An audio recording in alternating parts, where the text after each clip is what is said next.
그 김교학 씨, 그러니까 원정화 씨에게 지령을 내렸다고 하는 김교학 씨를 원정화 씨가 언제 알게 됐다고 하던가요?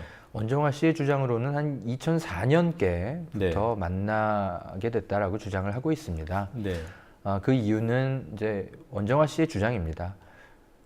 남한 사회에서 적응을 잘 못했고 북한에 있는 어머니가 굉장히 그리웠다고 합니다. 그래서 그때 이제 뭔가 돌아갈 방법, 북한에 돌아갈 방법이 좀 알아봤었다고 합니다. 남한에 좀 사업 빚도 굉장히 많고 그래서 남한에서는 도저히 못 살겠다고 생각을 했을 수 있습니다. 그래서 이제 평소에 이제 원래 무역 관계 일로 알고 지냈던 김규학 부대표를 찾아가서 사실은 내가 탈북자인데 북한에 돌아갈 방법이 없겠느냐 이렇게 이제 문의를 하니까 그렇다면 당신이 어떤 공을 세워야 한다라면서 이런저런 여러 가지 심부름을 여러 가지 이렇게 지령을 내렸다라는 게 이제 원정화 씨가 아버님을 만나서 네. 한 주장이었죠. 그런데 또 언론과 만나서는 저에게는 또 그냥 아버님을 안심시키려고 그냥 2004년부터 그냥 그때 그렇게 알고 지낸 거다라고 거짓말한 거다라고 또 말을 뒤집기는 하는데요. 어디서부터 어디까지가 사실 진실인지를 알기가 매우 어렵습니다. 공소장에는 2002년부터 김교학의 지령으로 뭔가 간첩 2002년도부터 행위를 했다는 거죠. 김교학뿐만이 아니라 여러 가지 또 다른 지령을 내리는 또 북한 관계자들이 있습니다. 네. 그래서 98년도쯤인가요? 그때부터 이제 북한에 선발이 돼가지고 네. 보위부 요원으로 선발이 돼서 중국에서 막 활동을 하고 그러고 나서 2001년 말인가요? 그때부터 이제 남한에 침투해라라는 북한 보위부 관계자의 또 지령을 받고 남한으로 건너온 것으로 원정화 씨는 주장을 하고 있죠. 예. 그리고 일본에 갔던 것이 그 탈북 여성, 동행했던 탈북 여성의 증언에 의하면 뭐 선보러 갔다. 그게 맞아요? 형태는 그렇게 그런 형식을 띄어서 일본에 간 것은 맞습니다. 네. 네. 당시에 이제 원정화 씨는 실제로 결혼을 이제 여러 가지로 남한 내에서 결혼 정보 회사를 이렇게 접촉을 많이 하면서 결혼을 많이 알아보거든요. 예, 그렇기 때문에 일본에 갈 때도 그런 방식으로 일본의 어떤 중매 회사를 통해서 일본의 남성과 결혼을 하는 걸 알아보러 가는 형태로 그렇게 해서 일본에 갔던 것이 맞고 그래서 같이 갔던 탈북자 여성 동료들이 그래서 있었던 겁니다. 예, 알겠습니다. 자, 변호사님, 그 원정화 씨가 출소 이후에 자신이 간첩이라는 얘기를 방송 등에 나와서 적극적으로 하지 않습니까? 네, 그렇습니다. 네, 거기서 하는 말과 실제가 다른 경우들이 있다고 하더군요. 일단 저도 방송을 우연히 한번 보았습니다만, 네.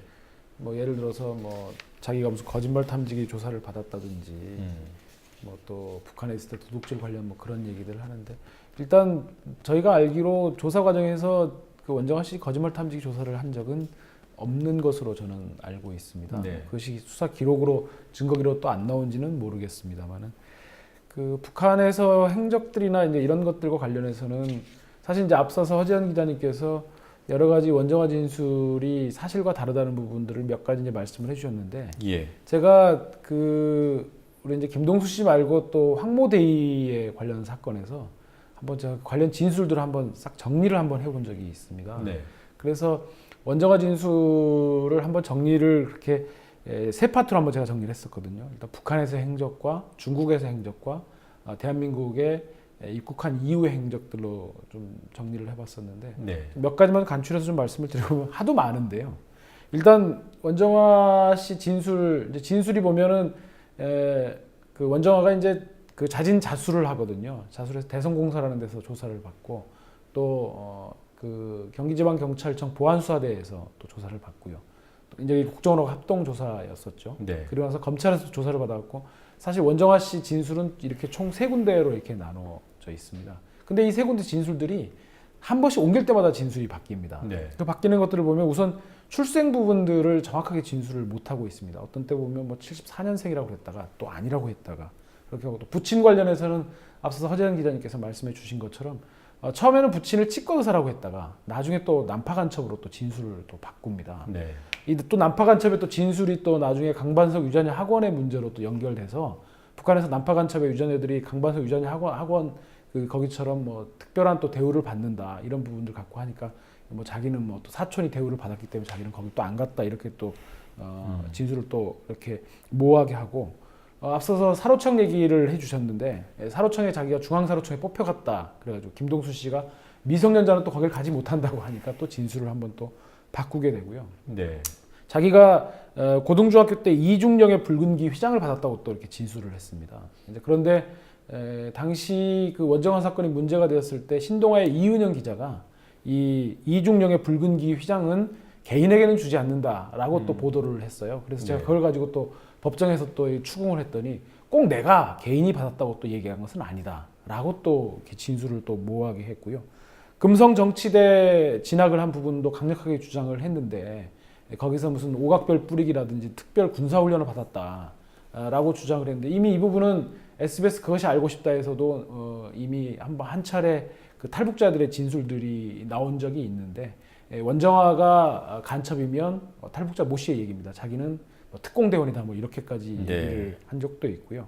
특히 그러면 금성정치대학에서 무슨 교육을 받았냐 그랬더니 뭐 이남아 교육을 받았다고 했는데 원정화 씨 하나원 또 동기에 의하면 원정화 씨가 남한 그러니까 한국말을 익히는데 특별히 어려워했다 다른 탈북자보다 예. 또 이런 진술도 있어서 이 진술도 믿기가 좀 어렵습니다.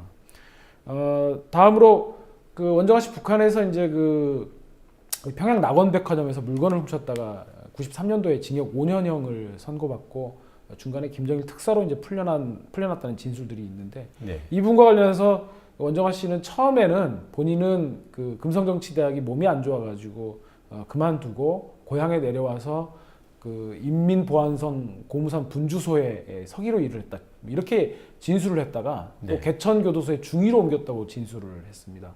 그런데 이것이 검찰 수사 과정에서 추궁으로 본인이 교도소에 수감되었다라는 진술로 또 이렇게 바뀌었고 아마 이 교도소 절취 관련된 이 교도소 생활도 지금 여러 가지로 또 진술들을 바꾸고 있는 것으로 그렇게 알고 있습니다. 이번뿐이 아닙니다. 아이언 절취 사건에도 또 그 원정화 씨가 또 휘말려 가지고 여러 가지 또 이게 불미스러운 일들이 많이 있었고요.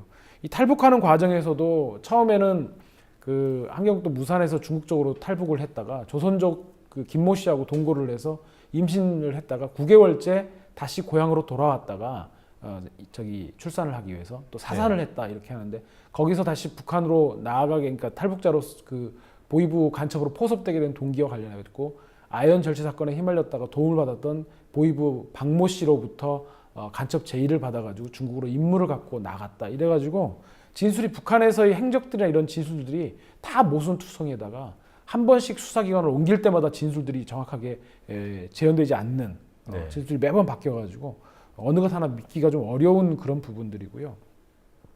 좀 짧게 말씀드리겠습니다. 중국에서 행적들도 앞서서 그 지금 그 딸의 그 실제 친부죠 조모 씨 부분과 관련해 가지고 뭐 이 사람을 좀 납치하기 위해서 만난 것처럼 그렇게 또 진술을 또 했었습니다.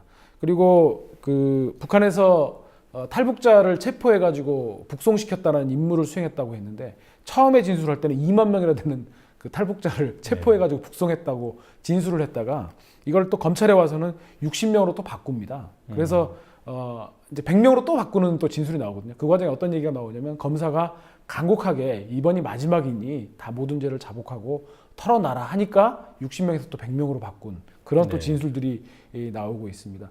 특히 탈북자를 북송시켰다고 하는 부분과 관련해서는 자기가 직접 북송시켰다라고 하는 박미애 씨가 나중에 원정화가 하나원에 있을 때 또 면회를 오는 이런 또 정말 이해하기 어려운 일들이 또 벌어지기도 하고요. 예. 이 원정화가 이제 중국에 있다가 그 남한으로 임무를 띠고 이렇게 또 파견되어지는 과정에서 얘기도 굉장히 쉽게 믿기기 어려운 이 과정에서 부여받은 임무를 원정화 씨는 3가지로 진술을 합니다. 첫째는 의정부와 평택에 있는 미군 기지 사진을 찍어오라는 것이고 두 번째는 대한민국에서 북한 관련 모든 사설들을 다 스크랩해서 북한에 보고해달라는 것이었고 세 번째가 앞서 말씀드린 그 딸의 친아버지였던 그 조모 씨를 잡아가지고 북한으로 보내라는 그런 임무를 띠고 왔다라고 하는 사실 미군 기지를 사진 찍어 오라고 하는 것이 그렇게 특별한 임무가 될지도 굉장히 의문스럽고 네. 북한이 이미 이때쯤이면 원정화 씨가 남한에 그 대한민국에 임무를 띠고 왔다고 하는 그 시점에는 북한에도 이미 인터넷을 통해서 남한의 모든 매체들의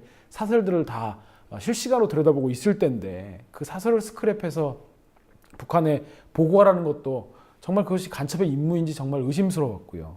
또 그 딸의 친부를 납치해서 보내라고 하는 것도 사실은 저희는 원정아 씨가 대한민국에 들어온 이유가 그렇게 중국에서 같이 동거했다가 딸을 낳고 이 조모 씨가 그냥 한국으로 들어와 버리거든요. 야반도주 예. 비슷하게 해가지고.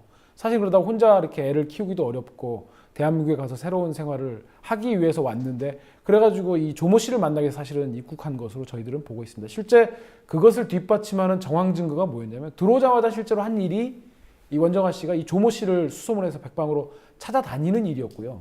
만나보니까 원정아 씨 본인 진술입니다. 만났더니 조모 씨는 거지가 되어 있더라. 네. 해가지고 양육비 관련 소송들을 또 이렇게 실제로 하고 자기를 또 이렇게 그 계속 그 관리하고 있는 탈북자이기 때문에 관리하고 있는 경찰에게 또 조모 씨를 수소문해 달라든가 조모 씨에게 어떤 법적 조치를 취하는 것이 좋은지를 또 묻기도 하는 그런 장면들도 생생하게 수사 기록에 다 나와 있습니다. 네. 이렇고요.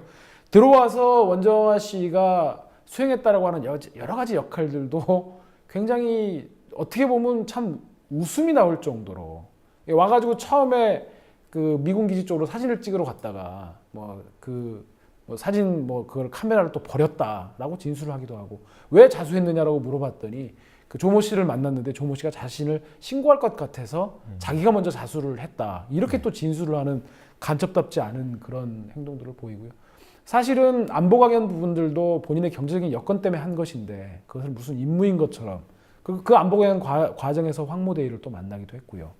또 그리고 아까 허 기자님 말씀하신 것처럼 또 일본의 센다이에 가가지고 사실은 선을 보기 위해서 간 것인데 마치 일본의 무슨 지령을 수수해가지고 임무를 수행한 것처럼 그렇게 하고 한 가지만 더 말씀을 드리면 사실은 그 원정아 씨 사건이 간첩 사건으로 비화되게 된 과정이 두 가지가 있습니다. 한 가지가 아까 말씀드렸던 그 탈북 브로커가 원정아 씨를 이상한 쪽으로 진술을 했던 것이 하나가 있고요. 또 하나가 뭐였냐면 원정아 씨가 본인이 스스로 SBS 그것이 알고 싶다에 제보를 합니다. 예. 그래서 이 탈북 여성들 등치는 결혼정보 회사라는 걸로 해가지고 사실 원정아 씨는 이 그 남한에 와가지고 이 자본주의 사회가 지배하는 사회를 경험하다 보니까 이 결혼을 통해서 경제적인 난관들을 돌파하고 싶었던 것 같습니다. 네. 조모 씨도 이미 본인 입으로도 그 거짓 신세가 되어 있다고 하고 근데 그 과정에서 결혼정보회사로부터 소개해주는 남성들을 만나도 신통치가 않고 돈만 잡고 들어가니까 SBS에 그것이 알고 싶다에다 그것을 제보를 하거든요. 그래가지고 SBS 그것이 알고 싶다 팀이 카메라를 들고 직접 나중에 공소장에 그 원정아 씨가 그 간첩 활동을 했다라고 하는 그 대북 무역 관련해가지고 자기 집도 보여주고 통장도 보여주고 네. 또 원정아 씨가 수입했다고 하는 고사리가 널려 있는 그 아파트 입구도 보여주고 이렇게 됩니다. 그리고 나서 또 원정아 씨가 근데 이제 그러고 와서 봤는데 SBS 그것이 알고 싶다 팀에서는 뭐 그렇게 보도 가치가 있지 않다고 판단했는지 그것들을 방송하지 않았는데 그러고 나서 또다시 제보를 하게 된 게 바로 그 탈북자 브로커의 문제였습니다. 예. 그 탈북자 브로커가 그 정말 그 탈북자 등을 친다 그러면서 그 제보를 했는데 그 제보한 대상들이 바로 그 본인들을 간첩 용의자로 신고했던 그 사람들을 제보하면서 막 그 SBS 그것이 알고 있다 팀의 몰래 카메라처럼 그 찍으면서 그 집에 급습을 해가지고 그 사람들에게 마구 그 험한 말을 퍼붓는 과정들이 그거 그대로 그 방송에 녹화가 되었고 나중에 이제 그러고 났는데 나중에 원정아 씨가 간첩 혐의로 구속이 되니까 SBS 그것이 알고 싶다 팀은 정말 저희들이 보기에는 황당한 상황이었던 거죠. 네. 세상에 이런 간첩이 있나. 그래가지고 그때 당시에 SBS 그것이 알고 싶다 팀에서 원정아 간첩인지 상당히 의문스럽다는 내용의 방송 보도를 그래서 내보냈던 겁니다. 네.